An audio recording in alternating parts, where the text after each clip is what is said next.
Hey guys, Endgame 10 Master Do here, and welcome to part 2 of the all-peak freestyle event. Now, I just finished peak 3, so let's move on to peak 2, shall we?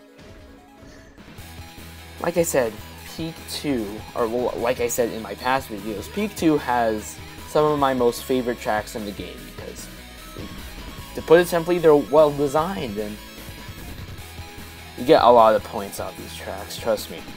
Especially since I'm 6/10 to the way of the goal, which, like, I don't even have to repeat myself. Easy! So, yeah, let's just get going here. I mean, I'm just gonna warn you now, I have a lot of fails in this upcoming track. I don't know why I did so terrible. Just kind of looking back now, it was one of the worst runs I've ever had in the past 2-3 years of this track, and I just don't know why. Maybe I was not on my A game. Maybe I was too casual, too relaxed. I don't know. I recorded this 2 or 3 weeks ago, so I can't even remember. But so yeah, in terms of, well, I gotta stop saying that.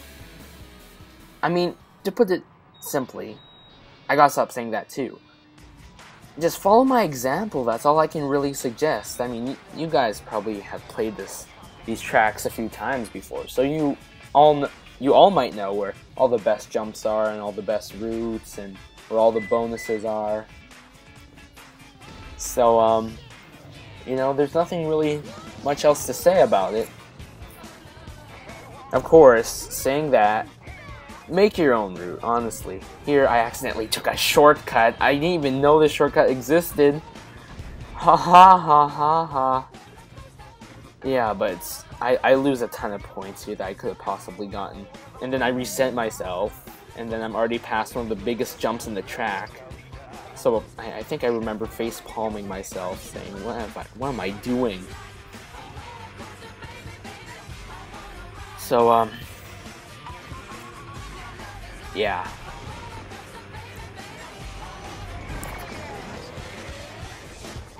At one point in time, I wanted to snowboard because of this game. I think I already talked about this. But I mean, in reality, snowboarding is really, really fast, and you need really good reflexes and balance, and the same thing goes with skiing. Like, I've never skied before, but I do believe that has the same basic principles and ideas on how to balance yourself and steady yourself and basically not wipe out. Second fail right here, I failed that jump and I have to take the long way around with all these stupid pillars falling on top of me. But anyways, like, I don't even live in the mountains, and I live in a snowy place, so that means that I just kind of went snowboarding. Like, I rented myself a snowboard and went snowboarding. I sucked at it, but then at one point I got really good, and then I never snowboarded again because, like, it was fun and all, but we definitely do not live in any mountains. We don't even live remotely in any hills, so that kind of means that we are only allowed to snowboard when 2 months of the year when all the snow was piled up. Fresh white powder. So yeah, I just kind of gave up on that. At one point, I went to Vancouver, BC to visit a few of my relatives and try and go snowboarding. Well, I mean, one of my relatives invited me to snowboarding, but then we got lost, and then we lost that chance, so I was really disappointed. I mean, I was kind of jumping from relative to relative, so I had to go to this place to eat supper. No, I started out from this place because we just finished doing something. I forget what. And then we had to go all the way to Surrey, which is about, I don't know, which is a long way away. That's what I can tell you. It should have taken 20 minutes, and then after that 20 minutes, after we've eaten, we would have gone skiing for an hour or two. It took us an hour to find our way to Suri. And then it took us even longer just to eat, and by that time it was like way into the evening, and it wasn't even worth it to go back out. So I was a little bit disappointed, because I would have legitly have gotten to be able to snowboard on a mountain, but you know, I didn't. You know, maybe I'll have another chance one day. Maybe I'll just go out to the mountains again and try it. But until then, I'll be playing SSX, because that's the closest thing I've got. It's kind of funny and ironic. Speaking of mountains,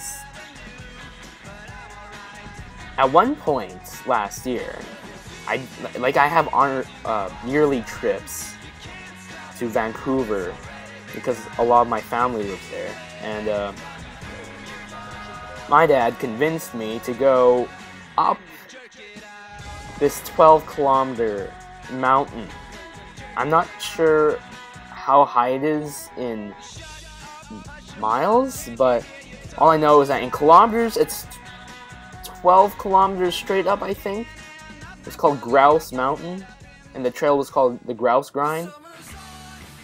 And, like, I kept telling myself, do this for your father. Do this for your father. Your father will love it when you actually go do something with him for once. And, you know, it'd be a good experience for you and be good exercise. And I thought, 12 kilometers isn't that long. How tough could it be? Well, let me summarize it for you. Have you ever played Super Mario 64? Well, in order to get to the last level, to get to the final boss, you have to go through these endless stairs. It's like an endless staircase before you get to the final boss. In order to kind of get past the endless staircase, you need 80 stars. But my point is, it was an endless stairs. Since you're going up a mountain, you know, they have to make a trail for you, and they have to make all these kinds of steps for you to take, and it's terrible. It's 12 kilometers straight up of non-stop stairs. By the time I got to the top, I felt like I was blacking out. And I'm not saying that because I'm out of shape. I'm saying that because it was freaking terrible to do. I'm never doing anything like that ever again. It was one of the worst experiences of my life. It's a good story to tell, but you'll not believe how difficult it was until you actually do something like that. Well, of course it won't be difficult if you're buff and full of stamina and strength. No, it won't be difficult, but I'm not that kind of a person. You know, I play lots of video games, but I'm also athletic, but not in the sense that I go out just to get fit. No, the most I do is play sports like water polo and football, and practice a martial art called Brazilian Jiu-Jitsu. A little bit more about me, you guys. Pay attention, because yeah, I'm your host. But yeah, worst experience in my life. If you go to Vancouver and your friend or friends are trying to convince you to go through the Grouse Mountain Trail, don't do it for the life of you. And this is coming from me, someone who has actually done it, and it's just terrible. Never do it. Never. Ugh, it was horrible, terrible experience.